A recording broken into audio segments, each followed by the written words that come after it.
Assalamualaikum warahmatullahi wabarakatuh. Selamat pagi, salam sejahtera bagi kita semua. Pada kesempatan yang berbahagia dan baik ini, saya akan menyampaikan tentang peran PGRI terhadap pengembangan pendidikan di Indonesia.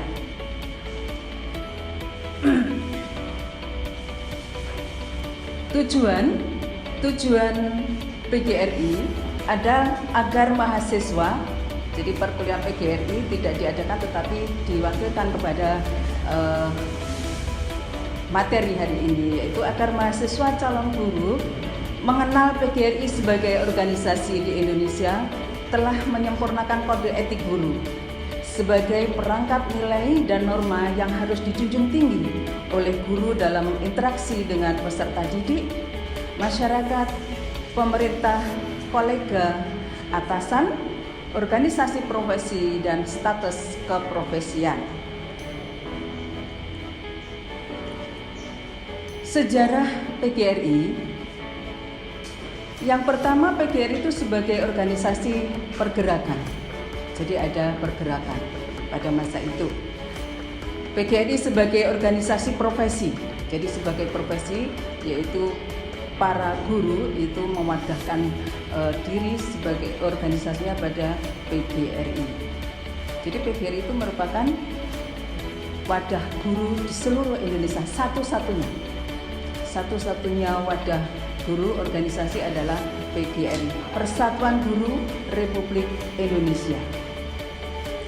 PGRI sebagai organisasi ketenagakerjaan.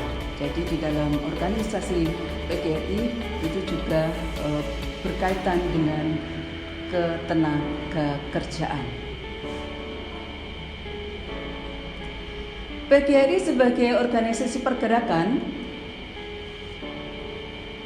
gerakan guru pada masa pergerakan perjuangan kemerdekaan Indonesia, yaitu pada masa zaman pergerakan, itu PGRI punya peranan yang sangat penting di situ.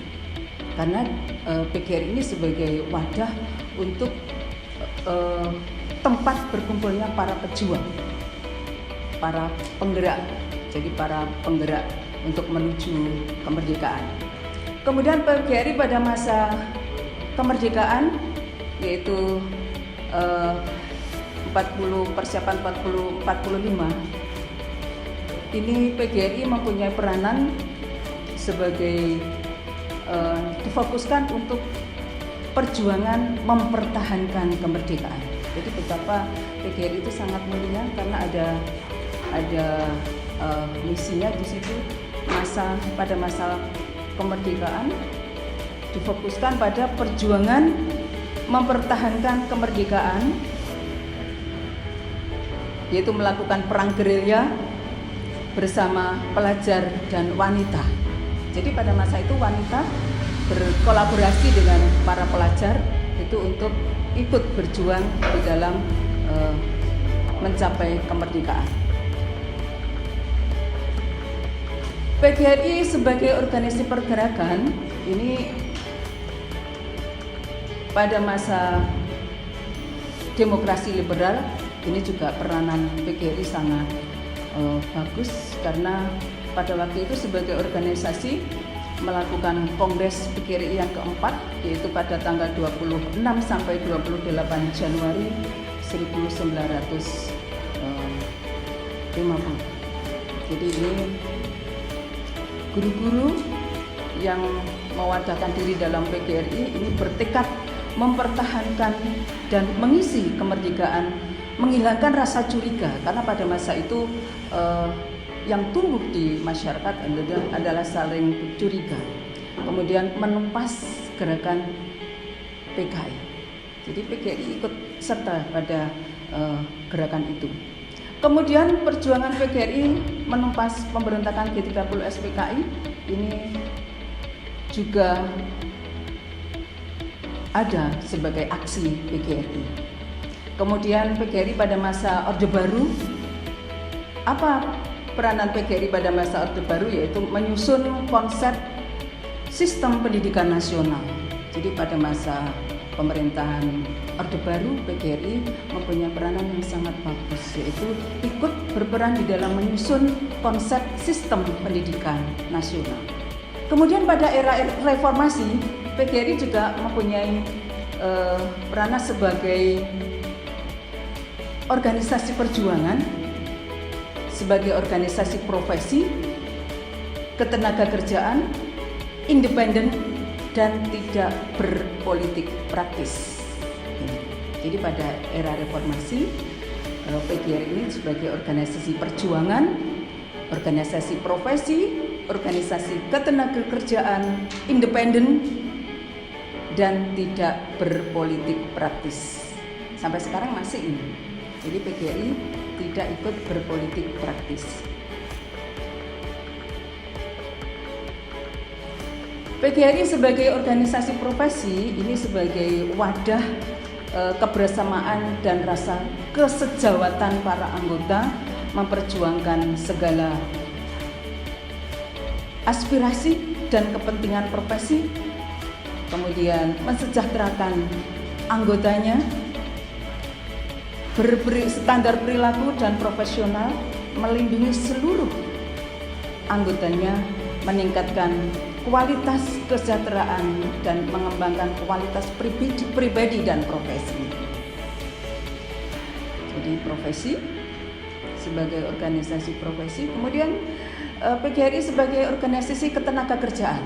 Jadi di dalam organisasi PGRI ini sebagai wadah perjuangan tentang hak-hak guru sebagai pekerja kesejahteraan, kemudian jaminan yang pasti menyangkut hukum dan hak-hak pribadi dan hak sebagai warga negara.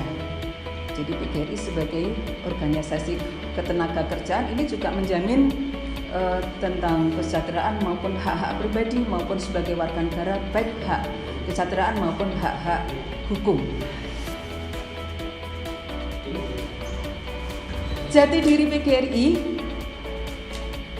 diri PGRI sebagai landasan filosofis yang menjadi norma dalam pola pikir, sikap atau perbuatan, dan tindakan yang bersifat mengikat dan ditaati oleh seluruh anggota PGRI.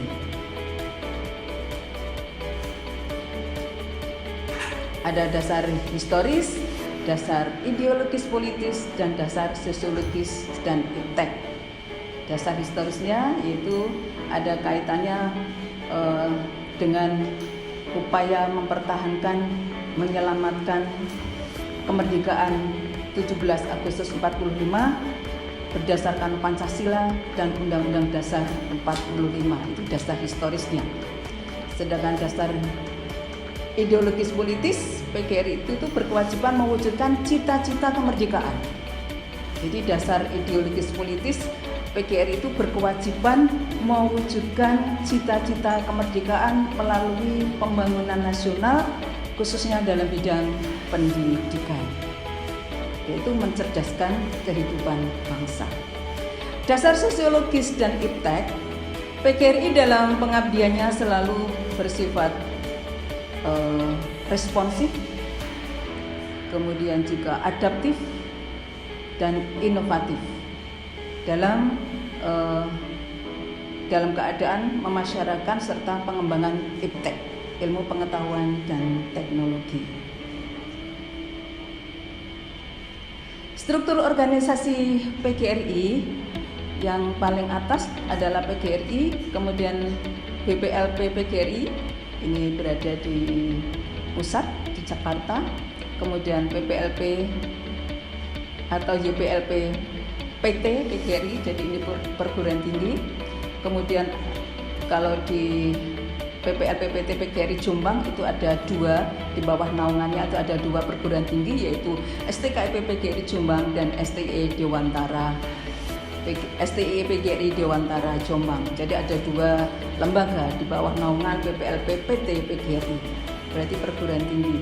Kemudian di bawah struktur lembaga, masing-masing lembaga baik STKIP maupun STI itu ada di bawahnya ada ketua, kemudian ada Senat Perguruan Tinggi yang sejajar, kemudian ada ketua di dalam menjalankan tugasnya dibantu oleh wakil ketua 1 yang membidangi akademik, wakil ketua 2 yang membidangi keuangan dan ketenagaan, kemudian wakil ketua 3 yang membidangi kemahasiswaan.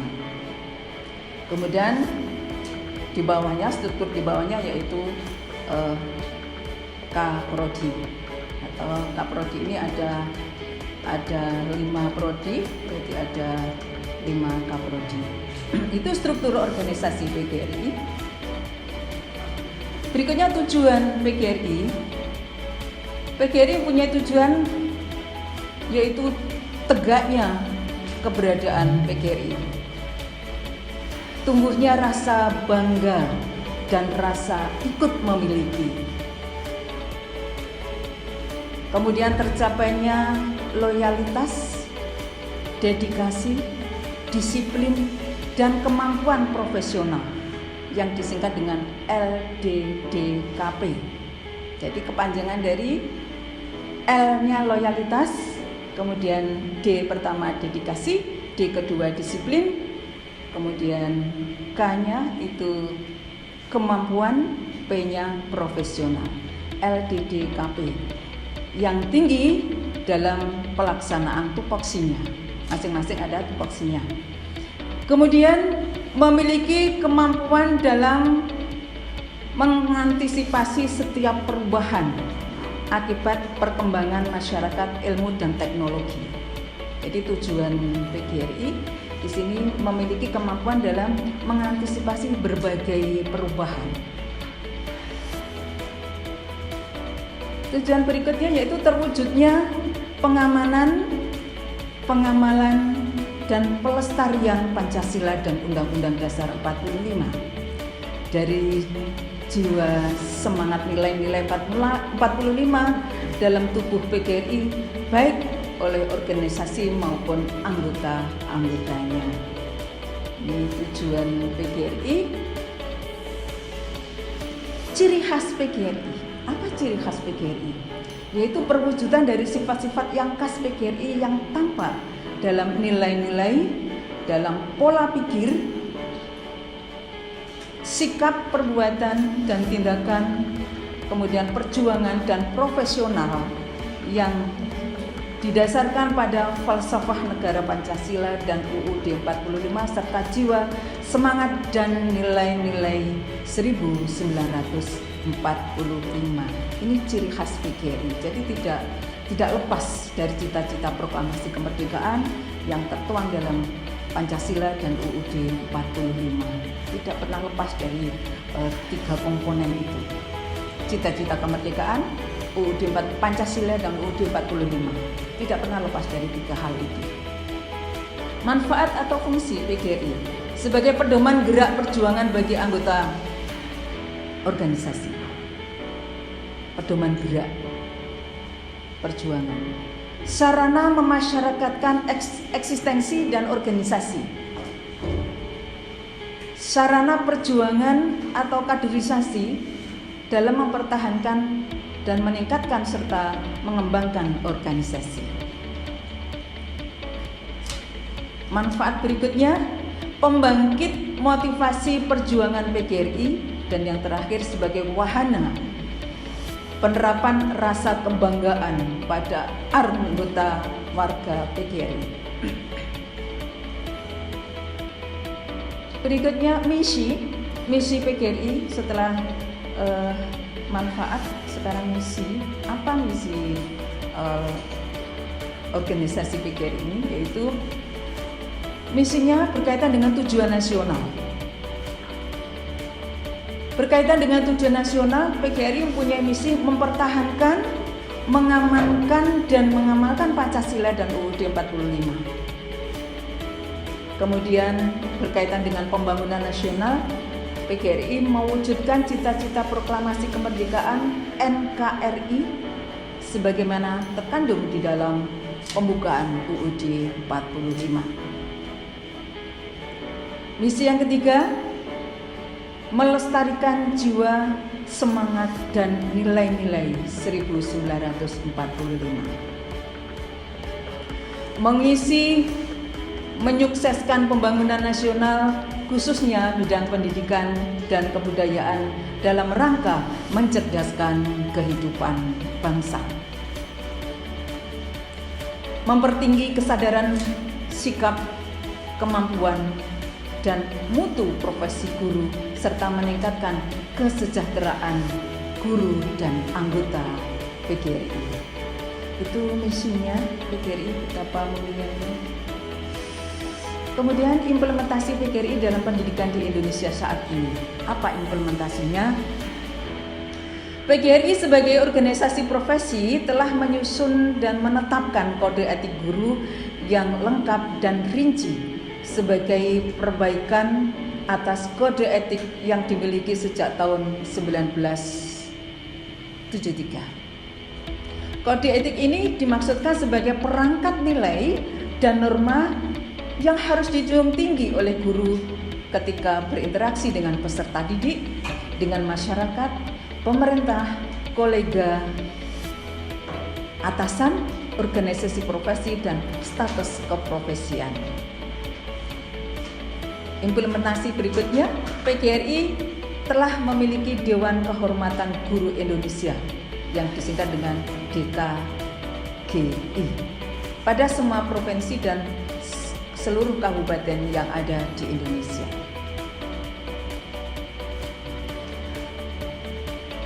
Setiap anggota PGRI harus tahu dan bisa menyanyikan Mars PGRI.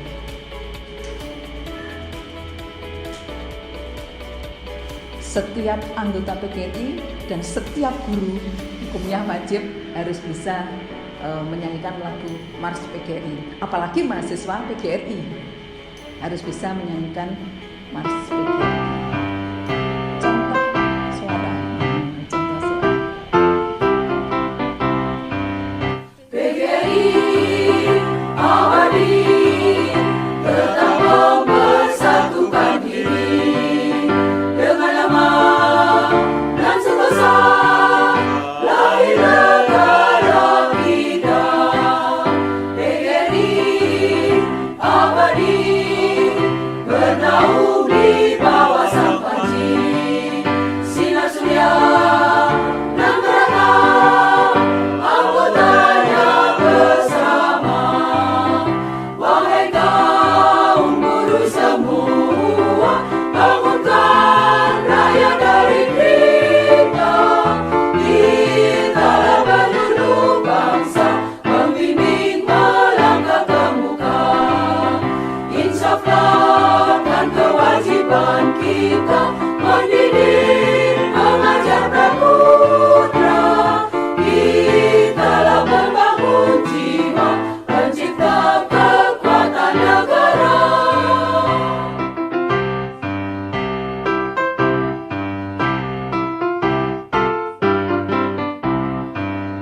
PGRI abadi tetap mempersatukan diri dengan nama dan sentosa lahir negara kita.